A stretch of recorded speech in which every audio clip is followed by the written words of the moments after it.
എല്ലാവർക്കും നമ്മുടെ പുതിയൊരു വീഡിയോയിലോട്ട് സ്വാഗതം. അപ്പോൾ ഇന്ന് ഞാൻ പാലട പായസമാണ് തയ്യാറാക്കാൻ പോകുന്നത്. അപ്പോൾ ഇതാ ഇതിന് വേണ്ടി ഞാനിത് പാലട റൈസ് അരി എടുത്തിട്ടുണ്ട്. അപ്പോൾ ഇതെനിക്ക് ഇവിടെ വലുതാണ് കിട്ടിയിട്ടുള്ളത് കേട്ടോ, ചെറുത് കിട്ടിയിട്ടില്ല. അപ്പോൾ എന്തായാലും ഇതൊന്ന് മിക്സിയിലൊന്ന് കറക്കിയെടുക്കും. അപ്പോൾ ആദ്യം ഒന്നൊന്ന് പൊടിച്ചെടുത്തിട്ട് വരാം. അപ്പോൾ ഞാൻ ഇതൊന്ന് പൊടിച്ചെടുത്തിട്ടുണ്ട്. ഇത് ഞാൻ 400 ഗ്രാമാണ് എടുത്തിരിക്കുന്നത്. അപ്പോൾ നമുക്കിതൊന്ന് വേവിച്ചെടുക്കാം. അപ്പോൾ നമ്മുടെ അട വേവിക്കാൻ വേണ്ടിയിട്ടുള്ള വെള്ളം തിളച്ചിട്ടുണ്ട്. നമുക്കിത് ഇതിലോട്ട് ഇട്ട് കൊടുക്കാം.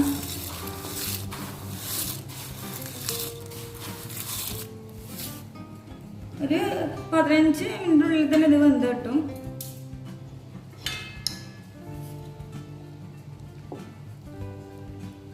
ഇതൊന്ന് വെന്ത് വരട്ടെ. അപ്പോൾ നമ്മുടെ അടയുടെ വെന്തിട്ടുണ്ട്. ഇതിനെ നന്നായിട്ടൊന്ന് അരിച്ചെടുത്തിട്ട് നന്നായിട്ടൊന്ന് കഴുകിയെടുക്കാം. ഇത് അപ്പോൾ ഞാൻ ഇതിനെ നന്നായിട്ട് തന്നെ കഴുകി ഊറ്റി എടുത്തിട്ടുണ്ട്. നമുക്ക് തയ്യാറാക്കി എടുക്കാം. അപ്പോൾ നമ്മുടെ പായസം തയ്യാറാക്കാൻ വേണ്ടിയിട്ട് ഞാനിത് ഈ ഒരു പാത്രത്തിലോട്ട് കുറച്ച് വെള്ളം ഒഴിച്ചു കൊടുത്തിട്ടുണ്ട് ആദ്യം. അപ്പോൾ ഇതൊന്ന് ജസ്റ്റ് ഒന്നിതൊന്ന് തിളച്ച് വരട്ടെ. അപ്പോൾ വെള്ളം ഒന്ന് തിളച്ചിട്ട് നമുക്ക് ഇതിലോട്ട് പാൽ ഒഴിച്ചു കൊടുക്കാം.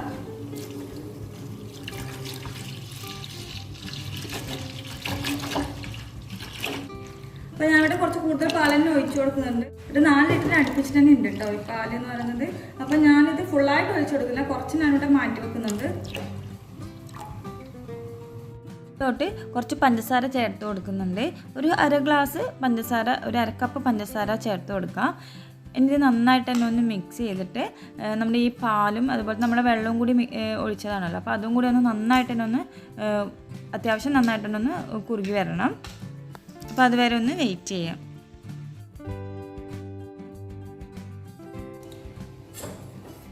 അപ്പോൾ ഇത് നമ്മുടെ പാലും ഇതും നന്നായിട്ടുണ്ട്, അത്യാവശ്യം നന്നായിട്ട് തന്നെ ഒന്ന് കുറുകി വന്നിട്ടുണ്ട്. ഒരുപാട് നല്ല ഒരിച്ചിരി ഒന്ന് കുറുകിയിട്ടുണ്ട്. നമ്മളിതാ ഇത്രയായിരുന്നു. അപ്പോൾ ഇതിവിടെ കുറുകിയിട്ടുണ്ട്. നമുക്കിതിലോട്ട് അടയിട്ട് കൊടുക്കാം.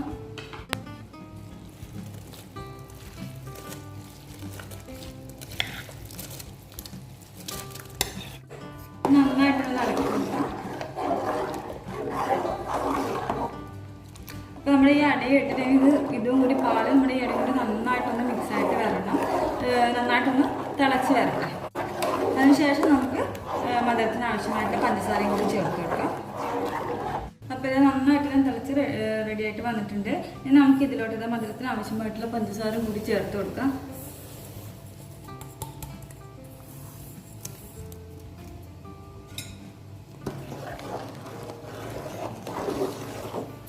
നന്നായിട്ടൊന്ന് മിക്സ് ചെയ്ത് കൊടുക്കാം.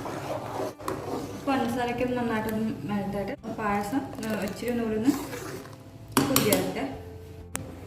അപ്പോൾ നമ്മുടെ പായസം ഇതാ അത്യാവശ്യം തിക്കായിട്ട് തന്നെ വന്നിട്ടുണ്ട്.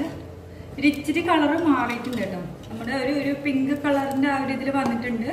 പിന്നെ നിങ്ങൾക്ക് നല്ലൊരു പിങ്ക് കളറിനെ വേണമെന്നുണ്ടെങ്കിൽ ഷുഗർ ഒന്ന് കാരമലൈസ് ചെയ്തിട്ട് നമ്മൾ പാലൊഴിച്ചല്ലോ, പാലൊന്ന് തിളച്ചതിന് ശേഷം വേറൊരു പാത്രത്തിൽ കുറച്ച് പഞ്ചസാര ഇട്ട് ഒരിത്തിരി ഒന്നിക്ക് പാലൊഴിച്ച് കൊടുക്കുക. ഒരിത്തിരി പാൽ ഒഴിച്ചിട്ട് ഷുഗർ ഒന്ന് കാരമലൈസ് ചെയ്തിട്ട് ആ ഒരു നമ്മൾ പായസം വെക്കുന്ന പാത്രം ഉണ്ട്, അതിൽ നമ്മൾ ഓൾറെഡി പാല് ഒഴിച്ച് തിളച്ചിട്ടുണ്ടല്ലോ, അപ്പോൾ ആ ഒരു പാലോട്ട് ഒഴിച്ച് കൊടുത്താൽ മതി. അപ്പോൾ അത് പായസം തന്നെ ഇതിലും കുറച്ച് പിങ്ക് കളറായിട്ട് കിട്ടും, ഷുഗർ കാരമലൈസ് ചെയ്തിട്ട് ഒഴിച്ചു കൊടുക്കുകയാണെങ്കിൽ. ഓക്കെ, അപ്പോൾ ഞാനിത് കാരമലൈസ് ചെയ്യാനൊന്നും നിൽക്കുന്നില്ല, ഈ ഒരു ഇതിൽ തന്നെയാണ് എടുക്കുന്നത്. അപ്പോൾ നമുക്കിത് ഓഫ് ചെയ്യാം. അപ്പോൾ നമ്മുടെ പായസം ഇവിടെ റെഡി ആയിട്ടുണ്ട്. പായസം നല്ല പിങ്ക് കളർ തന്നെയാണ് ഉള്ളത്. നമ്മുടെ പായസം ഇവിടെ റെഡി ആയിട്ടുണ്ട്. ഇതിലൂടെ കാണുമ്പോൾ ഒരു വൈറ്റ് കളറായിട്ടാണ് തോന്നുന്നത്, പക്ഷെ നേരിട്ട് കാണുമ്പം പായസം അത്യാവശ്യം പിങ്ക് കളർ തന്നെയാണ് ഉള്ളത്. അപ്പോൾ നല്ല ടേസ്റ്റാണ് കഴിക്കാൻ വേണ്ടിയിട്ട്. നമ്മളിതിൽ ഏലക്കപ്പൊടിയോ അല്ല നെയ്യോ ഒന്നും ചേർത്ത് കൊടുത്തിട്ടില്ല. അത് ചേർത്ത് കൊടുക്കൊന്നും വേണ്ട, അല്ലാതെ തന്നെ നല്ല ടേസ്റ്റാണ്. ഇത് പായസം ആയിക്കിട്ട് നമ്മുടെ ഏകദേശം ഒരു 2-2.5 മണിക്കൂർ എടുത്തിട്ടുണ്ട്. അപ്പോൾ വീഡിയോ ഇഷ്ടമായെങ്കിൽ ഒന്ന് ലൈക്ക് ചെയ്യുക, ഷെയർ ചെയ്യുക, അതിന് സബ്സ്ക്രൈബ് ചെയ്ത് ആരെങ്കിലും ഈ വീഡിയോ കാണുന്നുണ്ടെങ്കിൽ ഒന്ന് സബ്സ്ക്രൈബ് ചെയ്യുക. ഒരു വീഡിയോ ആയിട്ട് വരുന്നത് വരെ എല്ലാവർക്കും ബൈ ബൈ.